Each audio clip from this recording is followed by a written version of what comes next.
எல்லாருக்கும் வணக்கம். இது உங்கள் study with Dharshini YouTube channel. நம்ம அந்த வீடியோவில் April 28 டுடே கரண்ட் அஃபேர்ஸ் வந்து பார்க்க போகிறோம். அதுக்கு முன்னாடி எஸ்டர்டே கரண்ட் அஃபேர்ஸ் வந்து ரிவிஷன் பார்த்துட்டு ஸ்டார்ட் பண்ணலாம். 26 and 27 April current affairs. So yesterday current affairs revision பார்க்க போகிறோம். ஸோ ஒவ்வொரு கொஸ்டினுக்கும் நீங்கள் வந்து ஆன்சர் கமெண்ட் பண்ணுங்கள். சரிதா? நீங்கள் ஃபர்ஸ்ட் கொஸ்டின், நிதி ஆயோக்கின் தலைவராக செயல்படுபவர் யார்? ஆன்சர் பிரைம் மினிஸ்டர், இந்தியாவுடைய பிரதமர். தகவல் அறியும் உரிமை சட்டம் எந்த ஆண்டு இயற்றப்பட்டது? ஆன்சர் 2005 ஆண்டு தான் ரைட் டு இன்ஃபர்மேஷன் ஆக்ட் வந்து இயற்றிருப்பாங்க. இந்திய அரசியலமைப்பின் எத்தனையாவது அட்டவணை கட்சி தாவல் தடை பற்றியது? ஆன்சர் 10th ஷெட்யூல், 10வது அட்டவணை. நாட்டின் காற்றாலை மின் உற்பத்தி திறன் எத்தனை ஜிகாவாட்டாக உயர்ந்துள்ளது? ஆன்சர் 56 ஜிகாவாட்டா இன்க்ரீஸ் ஆயிருக்கு. 2026-27 கல்வியாண்டு முதல் மும்மொழி கொள்கை எந்த வகுப்பு படிக்கும் மாணவர்களுக்கு கட்டாயமாக்கப்படுகிறது? ஆன்சர் 6th to 10th படிக்கக்கூடிய மாணவர்களுக்கு மும்மொழி கொள்கை. தாழ்த்தப்பட்டோருக்கு உள் இடஒதுக்கீடு வழங்கும் உரிமையை மாநில அரசுக்கு வழங்கி உச்சநீதிமன்றம் எந்த ஆண்டு தீர்ப்பளித்தது? ஆன்சர் 2024 ஆண்டு. பல்லுயிர் பெருக்கத்தை மேம்படுத்தும் 5 ஆண்டு கால மத்திய அரசின் திட்டம் தமிழகத்தில் எங்கு தொடங்கப்பட உள்ளது? ஆன்சர் சத்தியமங்கலத்துல. இதே மாதிரி இன்னொரு ஸ்டேட்ல காரோ ஹில்ஸ்ல வந்து ஸ்டார்ட் பண்றாங்கன்னு சொல்லி பார்த்திருப்போம். அது எந்த ஸ்டேட் அப்படிங்கறத கமெண்ட் பண்ணுங்க. இது உங்களுக்கான கொஸ்டின். நெக்ஸ்ட், தமிழகத்தின் கல்பாக்கம் இந்திரா காந்தி அணு ஆராய்ச்சி மையத்தில் எத்தனை மெகாவாட் மின் உற்பத்தி திறன் கொண்ட முன்மாதிரி வேக ஈநுலை அமைக்கப்பட்டுள்ளது? Answer 500 megawatt. தமிழ்நாடு கூட்டுறவு விற்பனை இணையம் எதனுடன் தொடர்புடையது? ஆன்சர் விவசாய உற்பத்தி மற்றும் உர விநியோகம். நீலகிரி வரையாடு ஒருங்கிணைந்த கணக்கெடுப்பு முதலில் எந்த ஆண்டு நடத்தப்பட்டது? ஆன்சர் 2024. இந்த வருஷம் வந்து 3வது கணக்கெடுப்பு அப்படிங்கறது ஸ்டார்ட் பண்ணிருக்காங்க. இந்தியாவின் முதல் தனியார் சுற்றுப்பாதை ராக்கெட் எது? ஆன்சர் விக்ரம் 1. விக்ரம் எஸ் தான் வந்து ஃபர்ஸ்ட் பிரைவேட் ராக்கெட். இது வந்து தனியார் சுற்றுப்பாதை ராக்கெட், ஆர்பிட்டல் ராக்கெட். ORS கரைசலை கண்டறிந்தவர் யார்? ஆன்சர் திலீப் மெஹ்ரனோபிஸ். சமீபத்தில் காலமான ரகுராய் கீழ்கண்ட எதனுடன் தொடர்புடையவர்? ஆன்சர் புகைப்பட கலைஞர் தான் இந்த ரகுராய். நெக்ஸ்ட், செர்னோபில் அணுக்கசிவு பேரழிவு நினைவு தினம் எந்த நாளில் அனுசரிக்கப்படுகிறது? ஆன்சர் April 26 தான் இந்த செர்னோபில் அணுக்கசிவு நினைவு தினம் அப்படிங்கிறது செலிப்ரேட் பண்றோம். உலகக்கோப்பை துப்பாக்கிச்சுடல் போட்டியில் வன்ஷிகா ஷிராக் இணை டேஷ் பதக்கம் வென்றுள்ளது? ஆன்சர் தங்க பதக்கம் வின் பண்ணிருக்காங்க, கோல்டு மெடல். இப்போ வந்து டுடே கரண்ட் அஃபேர்ஸ் பார்க்கலாம். 28 April டுடே கரண்ட் அஃபேர்ஸ் வந்து பார்க்கலாம். அதுக்கு முன்னாடி நம்ம எப்போதுமே ஒரு குவாட் பார்த்துட்டு ஸ்டார்ட் பண்ணுவோம் இல்லையா? இன்னைக்கு என்ன குவாட் அப்படின்னா, even dust if piled up becomes a mountain.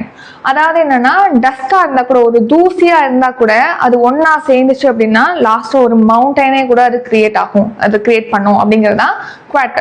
அதாவது என்ன சொல்றாங்கன்னா, நம்ம எப்போதுமே படிக்கும் போது ஒரு விஷயத்த நம்ம பண்ணும்போது ஒரு பெருசா ஒன்று முடிச்ச மாதிரியோ ஃபினிஷ் பண்ண மாதிரியோ அந்த டார்கெட்டுக்கு பக்கத்துல போன மாதிரியோ நமக்கு ஃபீல் ஆகாது.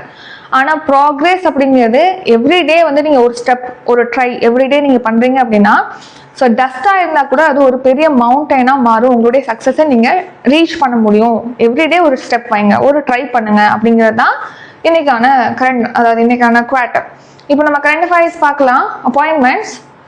வங்கதேசத்துக்கான இந்திய தூதராக நியமிக்கப்பட்டுள்ளவர் யார்? ஆன்சர் தினேஷ் திரிவேதி. தினேஷ் திரிவேதி அவர்கள் வந்து முன்னாள் மத்திய அமைச்சராக இருந்தவர். இப்போ வங்கதேசத்துக்கான இந்திய தூதராக அப்பாயிண்ட் பண்ணியிருக்காங்க. வங்கதேசத்துக்கும் நம்ம இந்தியாவுக்கும் இடையே பார்த்தீங்கன்னா அந்த ரிலேஷன்ஷிப் அப்படிங்கிறது அந்த அளவுக்கு கிடையாது, ஒரு விரிசல் ஏற்பட்டிருக்கு. ஏன்னா 2024 மாணவர் போராட்டத்தினால ஷேக் ஹசீனா வந்து அங்கே பிரைம் மினிஸ்டரா இருந்திருப்பாங்க. அவங்க பதவியை ராஜினாமா செஞ்சுட்டு தப்பி இங்கே வந்திருப்பாங்க, டெல்லியில தஞ்சம் புகுந்திருக்காங்க அப்படின்னு சொல்லிட்டு நம்ம பார்த்திருப்போம். ஸோ அதை அடுத்து முகமது யூனுஸ் தலைமையில இடைக்கால அரசு அப்படிங்கிறது அமைச்சிருப்பாங்க. இப்போ எலெக்ஷன் நடந்துச்சு. அந்த எலெக்ஷன்ல தாரிக் ரஹ்மான் அவர்கள் வின் பண்ணி இப்போ பிரதமராக இருக்காங்க. ஸோ இந்த ரிலேஷன்ஷிப்பை இன்னும் நம்ம மீட்கிற வகையில அங்க ஒரு அம்பாசிடரா, வங்கதேச நாட்டுக்கான அம்பாசிடரா தூதராக பாத்தீங்கன்னா தினேஷ் திரிவேதியை வந்து அப்பாயிண்ட் பண்ணிருக்காங்க. இவர் ஒரு முன்னாள் மத்திய அமைச்சர். ஏற்கனவே வங்கதேசத்துக்கான அம்பாசிடர் இருந்தவங்க யார் அப்படின்னா பிரணய் வர்மா. இப்போ இவரை வந்து பெல்ஜியம் அப்புறம் ஐரோப்பிய யூனியனுடைய தூதராக அப்பாயிண்ட் பண்ணியிருக்காங்க. வங்கதேசத்துக்கு தினேஷ் திரிவேதியை வந்து அப்பாயிண்ட் பண்ணியிருக்காங்க. ரீசன் நியூஸ், மியான்மருக்கான இந்தியாவுடைய தூதராக அபய் தாக்கூர் அப்பாயிண்ட் பண்ணியிருக்காங்க. அடுத்து சீனாவுக்கான இந்திய தூதராக விக்ரம் துரைசாமி அப்பாயிண்ட் பண்ணியிருக்காங்க. ரஷ்யாவுக்கு வந்து வினய்குமார். அடுத்து ஐக்கிய நாடுகள் சபைக்கான இந்திய தூதராக பர்வதநேனி ஹரிஷ். இஸ்ரேல் நாட்டுக்கான இந்திய தூதராக ஜிதேந்தர் பால் சிங்கை வந்து அப்பாயிண்ட் பண்ணியிருக்காங்க. இதெல்லாம் ரீசெண்டா அப்பாயிண்ட் பண்ணது. நேஷனல் 2027 2027 ஆண்டு மக்கள் தொகை கணக்கெடுப்புக்காக இந்தியா அறிமுகப்படுத்தியுள்ள கட்டணமில்லா உதவி எண் எது? ஆன்சர் 1855 அப்படிங்கிற ஒரு என்னதான் இன்ட்ரடியூஸ் பண்ணியிருக்காங்க. இப்போ இந்த மக்கள் தொகை கணக்கெடுப்பு பத்தி மக்களுக்கு ஏதாவது டவுட் இருக்கு, தொழில்நுட்ப உதவி தேவைப்படுது அப்படின்னா அவங்க 1855 அப்படிங்கிற இந்த கட்டணமில்லா எண்ணுக்கு கால் பண்ணி கிளாரிஃபை பண்ணிக்கலாம். ஸோ ஒரு கிளாரிட்டி கொடுக்கறதுக்காக இந்த ஒரு எண். இன்னொன்று பன்மொழியில இந்த சேவை அப்படிங்கிறது கொடுக்குறாங்க. பர்டிகுலரா இந்த லாங்குவேஜ்ல மட்டும்தான் கிடையாது, பல மொழிகள்ல வந்து அவங்களுக்கு ஆலோசனைகள் பெறும் வகையில இந்த எண்ணை வந்து இன்ட்ரடியூஸ் பண்ணியிருக்காங்க. இப்போ இந்த தடவை நடக்குது 16வது சென்சஸ் வந்து நடக்குது. இதுக்கு முன்னாடி 2011 15வது சென்சஸ் வந்து நடந்திருக்கும், 15th சென்சஸ். ஸோ இப்போ 16வது மக்கள் தொகை நடத்துறாங்க இல்லையா, இந்த கணக்கெடுப்பு ஃபர்ஸ்ட் டைம் டிஜிட்டலைஸ் பண்றாங்க. செயலி மூலமாக, இணையதளம் மூலமாக இந்த மக்கள் தொகை கணக்கெடுப்பை நடத்த போறாங்க. அதோட ஜாதிவாரி கணக்கெடுப்பும் சேர்த்து தான் நடத்துறாங்க. 2 ஃபேஸா இந்த கணக்கெடுப்பு அப்படிங்கிறது நடத்தப்படுது. ஸோ 16வது மக்கள் தொகை கணக்கெடுப்புக்கு 11,718 கோடி ஒதுக்கீடு செஞ்சிருக்காங்க. ஃபர்ஸ்ட் டைம் டிஜிட்டல் கணக்கெடுப்பு நடத்துறாங்க. 2 ஃபேஸா நடத்துறாங்க. ஃபர்ஸ்ட் ஃபேஸ் எப்படின்னா 2026 ஏப்ரல் 1 ஸ்டார்ட் ஆகிடுச்சு. அது செப்டம்பர் மாசம் வரைக்கும் ஃபர்ஸ்ட் என்ன பண்ணுவாங்கன்னா அந்த வீடுகளை பட்டியலிடுறது, வீடுகளை கணக்கெடுக்கிறது, அந்த மாதிரி பண்ணி அப்புறம் 2027 பிப்ரவரியில வந்து ஜாதிவாரி கணக்கெடுப்போடு சேர்த்து மக்கள் தொகை கணக்கெடுப்பும் நடத்தப்படும். இந்த மக்கள் தொகை கணக்கெடுப்புக்காக 4 டிஜிட்டல் கருவிகள் இன்ட்ரடியூஸ் பண்ணியிருக்காங்க. அடுத்து பாத்தீங்கன்னா மஸ்காட் சின்னமும் இன்ட்ரடியூஸ் பண்ணியிருக்காங்க. அதுல வந்து ஃபீமேல் சின்னம் எது அப்படின்னா பிரகதி. அடுத்து மேல் மஸ்காட் வந்து விகாஸ். பிரகதி, விகாஸ் அப்படிங்கிற 2 மஸ்காட் வந்து இன்ட்ரடியூஸ் பண்ணியிருக்காங்க இந்த மக்கள் தொகை கணக்கெடுப்புக்காக. அடுத்து சயின்ஸ் அண்ட் டெக், WHO ஒப்புதல் அளித்துள்ள பச்சிளம் குழந்தைகளுக்கான முதல் மலேரியா மருந்து எது? ஆன்சர் கோட்டம் பேபி. ஸோ இப்போ கோட்டம் பேபி அப்படிங்கிற ஒரு மருந்துக்கு WHO ஒப்புதல் அளிச்சிருக்காங்க. அதாவது பச்சிளம் குழந்தைகளுக்காக. இப்போ பிறந்து கொஞ்சம் வயசானதுக்கு அப்புறம் அந்த குழந்தைகளுக்கு தான் மலேரியா தடுப்பூசி, மலேரியா தடுப்பு மருந்து அப்படிங்கிறது இருக்கு. அதுல ஒரு டோஸ் கம்மி பண்ணி தான் இப்போ பச்சிளம் குழந்தைகளுக்கு 5 கிலோ எடைக்கு குறைவான பச்சிளம் குழந்தைகளுக்கு மலேரியா மருந்துங்கிறது கொடுக்குறாங்க. சம்டைம்ஸ் இந்த டோஸ் அதிகமாகி அதனால ப்ராப்ளம்ஸ் வந்து ஃபேஸ் பண்ற மாதிரி இருக்கு. ஸோ அதெல்லாம் தடுக்கிற வகையில ஃபர்ஸ்ட் டைம் பச்சிளம் குழந்தைகளுக்காக மலேரியா மருந்துக்கு WHO வேர்ல்டு ஹெல்த் ஆர்கனைசேஷன் வந்து ஒப்புதல் அளிச்சிருக்காங்க. அந்த மருந்து தான் இந்த கோட்டம் பேபி அப்படிங்கிறது. ஸோ கோட்டம் பேபி மலேரியா, பச்சிளம் குழந்தைகளுக்கான மலேரியாவுக்கான தடுப்பு மருந்து. ஸோ கோட்டம் பேபி அப்படிங்கிறது என்னன்னா ஆர்டிமெதர் லூமெஃபான்ட்ரைன், அந்த மருந்து தான் இந்த கோட்டம் பேபி மருந்து அப்படின்னு தெரிவிச்சிருக்காங்க. WHO ஒப்புதல் அளிச்சிருக்காங்க. எதையொட்டி அப்படின்னா இப்போ ஏப்ரல் 25 நம்ம வேர்ல்டு மலேரியா டே செலிப்ரேட் பண்ணோம். ஸோ அந்த தினத்தை ஒட்டி தான் இதுக்கு ஒப்புதல் அளிச்சிருக்காங்க WHO. 5 கிலோவுக்கு குறைவான அந்த குழந்தைகளுக்கு ரொம்ப சிக்கல் இருந்துச்சு, டோஸ் அதிகமா போய் அதனால பாதிப்பு இருக்கிற மாதிரி. ஸோ அந்த நீண்ட கால பிரச்சனைக்கு தீர்வாக இந்த மருந்து இப்போ ஒப்புதல் அளிக்கப்பட்டிருக்கு. WHO பத்தி பார்த்தோம்னா இது 1948 ஏப்ரல் 7 வந்து ஸ்டார்ட் பண்ணியிருப்பாங்க. ஹெட் குவார்ட்டர் வந்து ஜெனீவால இருக்கு. டைரக்டர் ஜெனரல் யாருன்னா Tedros Adhanom. Reason news, R21 matrix M தடுப்பூசி வந்து மலேரியாவுக்கான தடுப்பூசி. அப்புறம் வேர்ல்ட்ல ஃபர்ஸ்ட் டைம் பார்த்தீங்கன்னா புற்றுநோய்க்காக எண்டோரோமிக்ஸ் தடுப்பூசியை வந்து ரஷ்யா உருவாக்கியிருக்காங்க. நெக்ஸ்ட் வந்து மவுஞ்சாரோ அப்படிங்கிறது இந்தியாவில் ஃபர்ஸ்ட் டைம் இன்ட்ரடியூஸ் பண்ண ஒரு எடை குறைப்பு மருந்து. பெருசா 101 அப்படிங்கிறது இப்போ அறிவாற்றல் ரத்த சோகை நோய் இருக்கு இல்லையா, அந்த நோய்க்காக மரபணு அடிப்படையில உள்நாட்டில் உருவாக்கப்பட்ட ஒரு சிகிச்சை முறை தான் பிர்சா 101. பிர்சா அப்படிங்கிறது பிர்சா முண்டா, பழங்குடியின தலைவர் பிர்சா முண்டா இருக்கார் இல்லையா, அவரோட பேரு. அடுத்து டெங்கு பாதிப்பு அதுக்காக ஜப்பான்ல டகேதா நிறுவனம் கியூடெங்கா அப்படிங்கிற தடுப்பூசியை வந்து தயாரிச்சிருக்காங்க. கியூடெங்கா அல்லது DAK003 அப்படின்னும் இதை அழைக்கலாம். அடுத்து மனித மூலத்திலிருந்து பெறப்பட்ட உலகின் முதல் மைக்ரோபாக்டீரியம் காசநோய் தடுப்பூசி அப்படிங்கிறது MTP வேக் அப்படிங்கிறது MTP வேக். அடுத்து NextCar19 அப்படிங்கிறது இந்தியாவில் புற்றுநோய்க்காக உருவாக்கப்பட்ட மரபணு அடிப்படையிலான ஒரு சிகிச்சை முறை. ரொம்ப ரொம்ப மலிவானது. மற்ற சிகிச்சை முறையோட ஒப்பிடும்போது இது வந்து காஸ்ட் கம்மி தான். அடுத்த அவார்ட்ஸ்.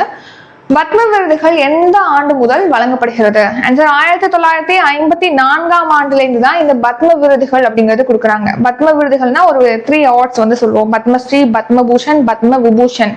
பத்ம விபூஷன்ங்கிறது நம்ம நாட்டுல குடிமக்களுக்கு வழங்கக்கூடிய 2வது உயரிய விருது. பத்ம பூஷன் அப்படிங்கிறது 3வது உயரிய விருது. பத்மஸ்ரீங்கிறது 4வது உயரிய விருது. அப்போ ஹையஸ்ட் சிவிலியன் அவார்டு என்ன அப்படின்னு கேட்டா அது பாரத ரத்னா. ஸோ இந்த விருது யார் யாருக்கு கொடுக்குறாங்க அப்படின்னா கலை, கலாச்சாரம், சமூக சேவை, சயின்ஸ் அண்ட் டெக் இந்த மாதிரி துறைகள்ல சிறப்பான பங்களிப்பை ஆற்றிருப்பாங்க இல்லையா, அவங்கள சிறப்பிக்கும் வகையில தான் இந்த பத்ம விருதுகள் அப்படிங்கிறது கொடுக்குறாங்க 1954ஆம் ஆண்டுலேருந்து. அதே மாதிரி குழந்தைகளுக்கு 18 வயதுக்கு உட்பட்ட குழந்தைகள் வீர சாகசம் பண்ணியிருக்காங்க, அல்லது சயின்ஸ் அண்ட் டெக்ல ஏதாவது பண்ணியிருக்காங்க, டெக்னாலஜில, அப்புறம் சமூக சேவை பண்ணியிருக்காங்க, இந்த மாதிரி கேட்டகரியில பாத்தீங்கன்னா 18 வயதுக்கு உட்பட்ட குழந்தைகளுக்கு பிரதமரின் ராஷ்டிரிய பால புரஸ்கார் விருது அப்படிங்கிறது கொடுக்குறாங்க. ஸோ பத்ம விருதுகள் வந்து கலை, இலக்கியம், கலாச்சாரம் இதுல சிறப்பான பங்களிப்பை ஆற்றியவங்களுக்கு 1954ஆம் ஆண்டுலேருந்து கொடுக்குறாங்க. விளையாட்டு, அப்புறம் துணிச்சல், சமூக சேவை, அறிவியல் மற்றும் தொழில்நுட்பம், அப்புறம் சுற்றுச்சூழல், கலை, கலாச்சாரம் இந்த துறைகள்ல சிறந்த சாதனை படைத்த 18 வயதுக்குட்பட்ட குழந்தைகளுக்கு ராஷ்டிரிய பால புரஸ்கார் விருது அப்படிங்கிறது கொடுக்குறாங்க. இப்போ இது ரெண்டுக்குமே அப்ளை பண்ணலாம் அப்படிங்கிற மாதிரி சொல்லியிருக்காங்க. அதனாலதான் இதை பத்தி பாக்குறோம். Next national. இந்தியா நியூசிலாந்து இடையே கையொப்பமான தடையற்ற வர்த்தக ஒப்பந்தத்தின் கீழ் எந்த துறையில் எந்தவித வரிச்சலுகையும் இந்தியா அளிக்காது என தெரிவித்துள்ளது? ஆன்சர் வேளாண்மை மற்றும் பால் பொருட்கள். இப்போ இந்தியாவுக்கும் நியூசிலாந்துக்கும் இடையே ஏப்ரல் 27ல ஃப்ரீ ட்ரேட் அக்ரிமெண்ட் அப்படிங்கிறது சைன் ஆயிருக்கு. அந்த அக்ரிமெண்ட் படி இப்போ 2 நாடுகளுக்கும் இடையே இறக்குமதி ஏற்றுமதி நடக்கும் இல்லையா, அந்த இறக்குமதி ஏற்றுமதி செய்யும் போது அந்த பொருட்களுக்கு வரி விலக்கு அப்படிங்கிறது கொடுப்பாங்க. எந்த வரியும் இருக்காது. அப்படி வரி இருந்துச்சுன்னா ரொம்ப ரொம்ப கம்மியான வரி தான் விதிச்சிருப்பாங்க. ஸோ அதான் ஃப்ரீ ட்ரேட் அக்ரிமெண்ட் அப்படிங்கிறது. ஸோ இந்த அக்ரிமெண்ட்ல அங்கே நியூசிலாந்துலேருந்து இங்கே இறக்குமதி செய்யக்கூடிய வேளாண் பொருட்களுக்கோ பால் பொருட்களுக்கோ வரி விலக்கு கிடையாது அப்படின்னு சொல்லலை. இந்த அக்ரிமெண்ட்ல வரி இருக்கும் எப்போதும் போல, வரி விலக்கு கொடுக்கல அப்படின்னு சொல்லியிருக்காங்க. ஏன்னா இங்கே உள்ள வேளாண் பொருட்களுக்கு முக்கியத்துவம் கொடுக்கணும், இங்கே உள்ள விவசாயிகள் பயன்பெறணும் அப்படிங்கிறதுக்காக இந்த மாதிரி ஒரு டிசிஷன் இருக்கிறதா சொல்லியிருக்காங்க. ஃப்ரீ ட்ரேட் அக்ரிமெண்ட் இந்தியாவுக்கும் நியூசிலாந்துக்கும் இடையே சைன் ஆயிருக்கு ஏப்ரல் 27ல. ஸோ இதில் பார்த்தீங்கன்னா பால் பொருட்கள், வெங்காயம், அப்புறம் சர்க்கரை, நறுமண பொருட்கள் இந்த மாதிரி பொருட்கள்லேருந்து வேளாண் பொருட்கள் வரைக்கும் எந்த ஒரு வரிச்சலுகையுமே இந்தியா அளிக்காது அப்படின்னு சொல்லியிருக்காங்க. அதுக்கடுத்து இந்த அக்ரிமெண்ட் மூலமா நெக்ஸ்ட் 5 இயர்ஸ்ல 2 நாடுகளுக்கு இடையிலான வர்த்தக மதிப்பை 2 மடங்கா இன்க்ரீஸ் பண்றதுக்கு பிளான் பண்ணியிருக்காங்க. அதாவது 47,000 கோடியாக இன்க்ரீஸ் பண்றதுக்கு இப்போ பிளான் பண்ணியிருக்காங்க. அடுத்த ரீசன் நியூஸ். யுரேனியம் விநியோகத்துக்காக இந்தியாவும் கனடாவும் ஒப்பந்தம் மேற்கொண்டிருக்காங்க. அடுத்து ஃப்ரீ ட்ரேட் அக்ரிமெண்ட் பார்த்தீங்கன்னா இப்போ ரீசெண்டாக பிரிட்டனோட சைன் பண்ணியிருப்போம், ஓமனோட சைன் பண்ணியிருக்கோம். 2014க்கு அப்புறமா நம்ம பார்த்தோம் அப்படின்னா வரிசையா ஆஸ்திரேலியாவோட சைன் பண்ணியிருக்கோம், பிரிட்டனோட சைன் பண்ணியிருக்கோம், ஓமன், அப்புறம் நியூசிலாந்து, ஐக்கிய அரபு அமீரகம், அப்புறம் மொரீஷியஸ், ஐரோப்பிய தடையற்ற வர்த்தக கூட்டமைப்பு EFTA, யூரோப் ஃப்ரீ ட்ரேட் அசோசியேஷனோட ஒரு ஒப்பந்தம் சைன் பண்ணியிருக்கோம். இதெல்லாமே வந்து இப்போ 2014க்கு அப்புறமா நம்ம இந்த நாடுகளோட சைன் பண்ணியிருக்கோம் ஃப்ரீ ட்ரேட் அக்ரிமெண்ட் அப்படிங்கிறத. Defence current affairs. டஸ்லிக் என்பது எந்த 2 நாடுகளுக்கு இடையிலான கூட்டு ராணுவ பயிற்சி? இந்தியா மற்றும் உஸ்பெகிஸ்தான். இந்தியாவுக்கும் உஸ்பெகிஸ்தான் நாட்டின் ராணுவத்துக்கும் இடையே பார்த்தீங்கன்னா டஸ்லிக் அப்படிங்கிற பேர்ல கூட்டு ராணுவ பயிற்சி அப்படிங்கிறது நடத்தப்படுது. ஸோ இந்த வருஷம் நடத்தப்படுறது பார்த்தீங்கன்னா 7th எடிஷன். எங்கே நடந்திருக்குன்னா உஸ்பெகிஸ்தான்ல நடந்திருக்கு. இந்த மாதிரி ஏன் வந்து எக்ஸசைஸ் நடத்துறாங்க அப்படின்னா 2 நாடுகளுடைய ஒரு உறவை இன்னும் வலுப்படுத்தணும், 2 நாட்டுடைய டெக்னிக்ஸை இவங்க லேர்ன் பண்ணிக்கணும். இப்போ ஃபியூச்சர்ல ஒரு மிஷன்ல 2 நாட்டு வீரர்களும் ஈடுபடுத்தப்படுறாங்க அப்படின்னா நியூவா அவங்க வந்து பங்கேற்கிற மாதிரி ஒன்னா சேர்ந்து ஒர்க் பண்ற மாதிரி இருக்காது, ஏற்கனவே அவங்களுக்கு அந்த அனுபவம் இருக்கும். ஸோ அந்த மாதிரியான காரணங்களுக்காக இந்த பயிற்சிங்கிறது நடத்தப்படுது. ஸோ இந்த வருஷம் 7வது எடிஷன் வந்து உஸ்பெகிஸ்தான்ல நமங்கன்ல வந்து நடந்திருக்கு. அடுத்த ரீசன் நியூஸ். டெவில் ஸ்ட்ரைக் அப்படிங்கிற பயிற்சி இந்தியாவில் நடந்திருக்கு. எகுவரின் அப்படிங்கிறது இந்தியாவுக்கும் மாலத்தீவுக்கும் இடையிலான கூட்டு ராணுவ பயிற்சி. நெக்ஸ்ட் சைக்ளோன் அப்படிங்கிற பேர்ல இந்தியாவுக்கும் எகிப்துக்கும் இடையே கூட்டு ராணுவ பயிற்சி நடக்குது. தர்மாகாடியன்கிறது இந்தியாவுக்கும் ஜப்பானுக்கும் இடையிலான கூட்டு ராணுவ பயிற்சி. ஜல்தல் ரக்ஷா அப்படிங்கிற ராணுவ பயிற்சி இப்ப குஜராத்ல நடந்திருக்கு. வருணாங்கிற பேர்ல இந்தியாவுக்கும் பிரான்ஸுக்கும் இடையே கடற்படை பயிற்சி அப்படிங்கிறது நடத்தப்படுது. இது வந்து கடற்படை பயிற்சி Varuna. Economic current affairs 2025 to 26 நிதியாண்டில் தமிழ்நாடு எத்தனை சதவீத பொருளாதார வளர்ச்சியை எட்டியுள்ளது? ஆன்சர் 10.83%. ஸோ தமிழ்நாடு இப்போ 2025 to 26 இந்த நிதியாண்டுல 10.83% வளர்ச்சியை வந்து எட்டியிருப்பதா சொல்லியிருக்காங்க. இதுக்கு முன்னாடி 2024 to 25 நம்ம தமிழ்நாடு எவ்வளவு வளர்ச்சி அடைஞ்சு அப்படின்னா 11.19% வளர்ச்சி எட்டியிருக்கோம். இப்போ 10.83%. ஸோ தொடர்ந்து 2 நிதியாண்டுகளாக நம்ம வந்து டபுள் டிஜிட்ல இந்த குரோத்தை வந்து அடைஞ்சிருக்கோம் அப்படின்னு சொல்லி தெரிவிச்சிருக்காங்க. இந்த தகவல்களை யார் சொல்லியிருக்காங்கன்னா மத்திய புள்ளியியல் அமைச்சகம் தான். தமிழ்நாடு கடந்த நிதியாண்டுல 10.83% வளர்ச்சி எட்டியிருக்கு. அதுக்கு முந்தைய நிதியாண்டுல 11.19% வளர்ச்சி எட்டியிருக்கு. தொடர்ந்து டபுள் டிஜிட்ல குரோத்தை வந்து எட்டியிருக்காங்க தமிழ்நாடு அப்படின்னு சொல்லி மத்திய புள்ளியியல் அமைச்சகத்துடைய தரவுகள்ல வந்து தெரிவிச்சிருக்காங்க. அடுத்த இம்பார்ட்டன்ட் டே, சர்வதேச தொழில்துறை மகளிர் தினம் எந்த நாளில் அனுசரிக்கப்படுகிறது? Answer April 21. அதாவது இப்போ பெண்கள் இருக்காங்க இல்லையா, இண்டஸ்ட்ரியில பாத்தீங்கன்னா பெண்களுடைய பங்களிப்பை இன்னும் மேம்படுத்தணும், பாலின சமத்துவத்தை மேம்படுத்தும் வகையில இப்போ தொழில்துறை சம்பந்தமான ஒர்க்ல எல்லாம் பெண்கள் வர்றத அவங்களுடைய பிரசன்ஸை வந்து இன்னும் இம்ப்ரூவ் பண்ணணும், அதிகரிக்கணும் அப்படிங்கிறதுக்காக அதுக்காக இந்த டே அப்படிங்கறத செலிப்ரேட் பண்றாங்க. ஃபர்ஸ்ட் டைம் இந்த வருஷம் தான் வந்து இந்த டே செலிப்ரேட் பண்ணிருக்கோம் April 21. So international day of women in industry. So first time வந்து இந்த வருஷம் அனுசரிச்சிருக்கோம்.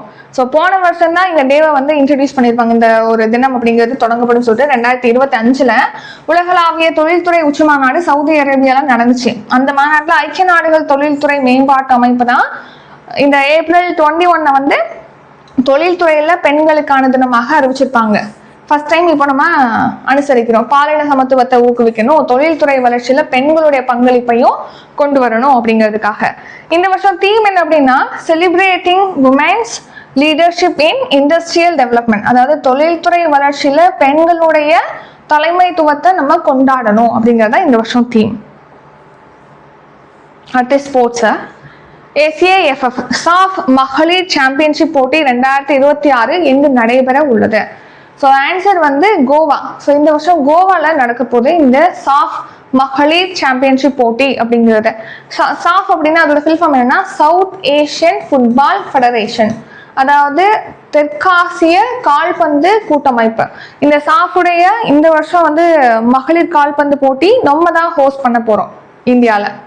ஸோ இதில் ஒரு 6 அணிகள் பங்கேற்கும். மேலேருந்து ஜூன் வரைக்கும் இந்த போட்டிகளானது நடத்தப்படும் அப்படின்னு சொல்லியிருக்காங்க.